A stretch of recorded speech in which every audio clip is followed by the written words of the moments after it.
సంవత్సరాల తరబడి ఎన్ని మందులు వాడినా మీ మోకాల నొప్పులు తగ్గట్లేదా? ప్రాణ పెయిన్ క్లినిక్ లో అత్యాధునిక చికిత్స. రంగులు పిచ్చి కాడికి వచ్చేటట్టుందన్న అయిపోతున్నా వస్తూనే ఉంది. ఇంకెంత ఆగింది? రాజాపురం కాడ కూడా పోయింది. ఊరమ్మది పోయింది అవతల పక్కనే ఎక్కువ దారుణంగా ఇంకా రాజాపురం బ్రిడ్జి కాంచి కొద్ది కాసుంది అంతే.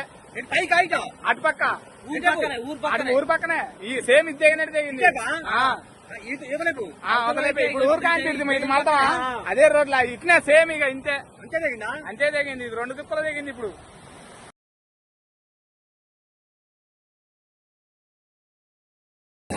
ఇంత ఉక్కుష్టంగా వదిలిండేది కాల వదిలిండు. అది ఇది 2 ఒకటైనాయి.